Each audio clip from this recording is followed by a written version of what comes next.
রব রব মানে হচ্ছে পালনেওয়ালা, পরওয়ারদিগার।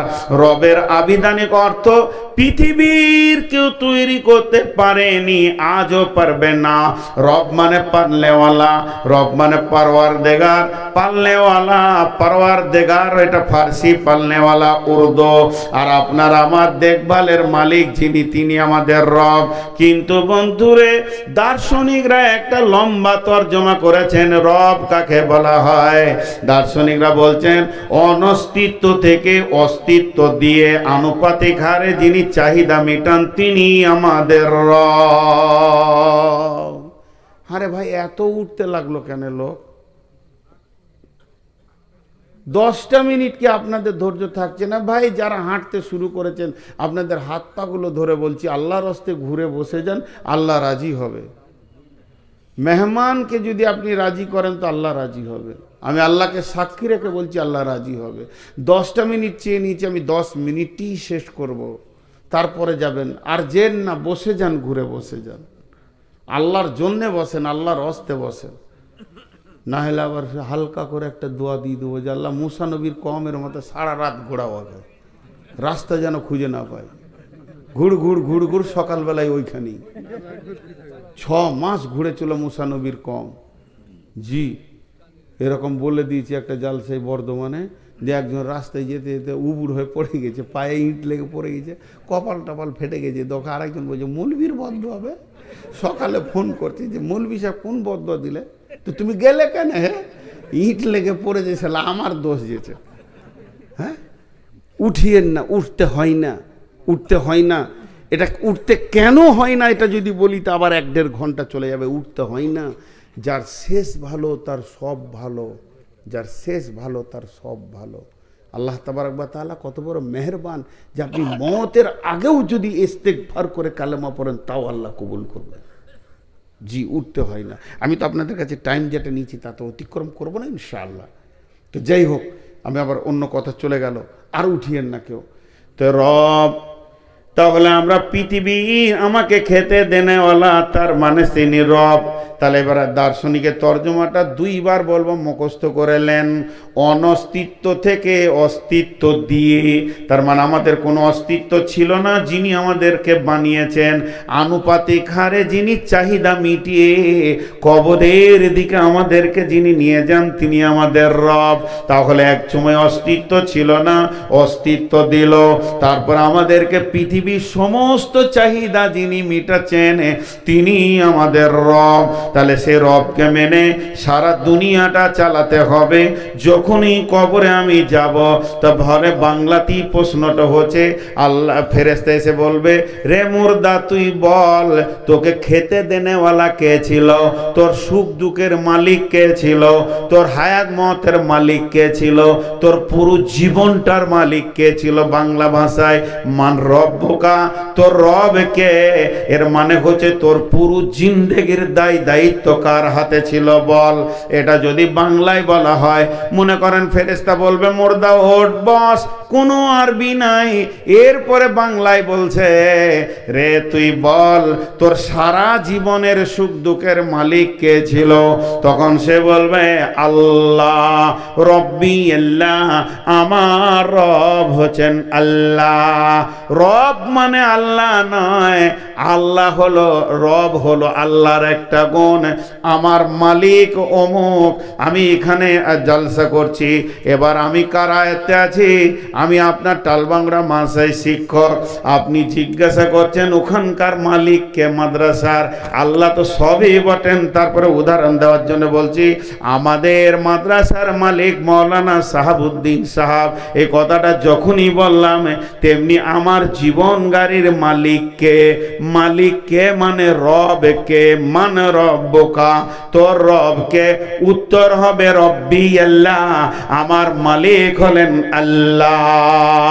নাম্বার 2 প্রশ্ন, মা দিনুকা, তুই যে জীবনে তিলে তিলে চলেছিলি, তোর তো একটা আইনকে ফলো করতে হয়েছে।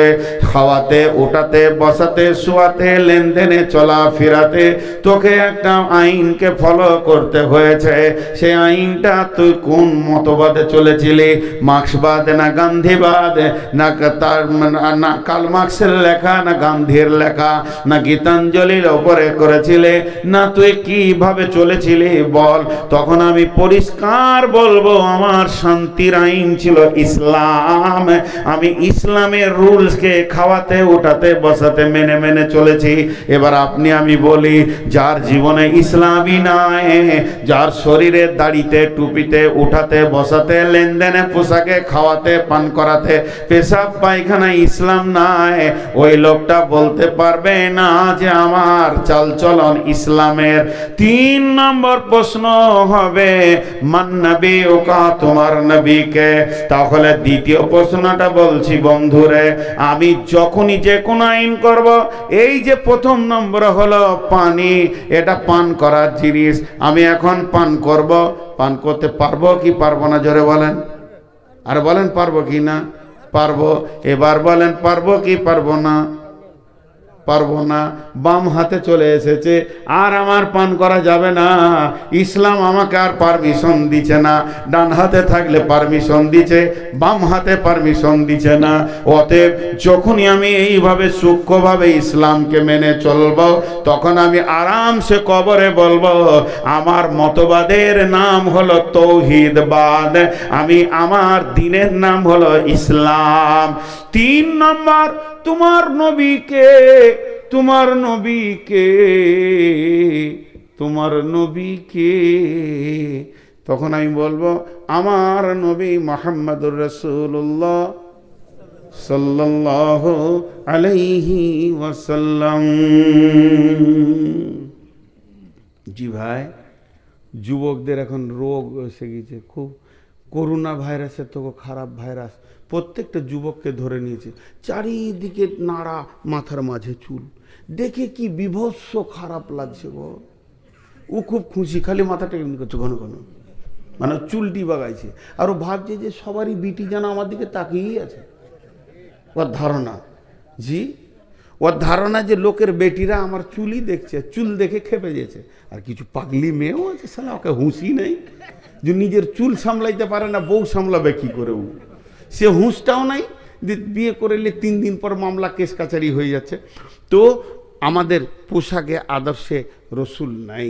জি, একটা মজার কথা শোনাই। আমিও একদিন তো আপনার মতো শ্রোতা ছিলাম, কোথাও কোথাও না জালসা শুনেছি বাচ্চা অবস্থায়।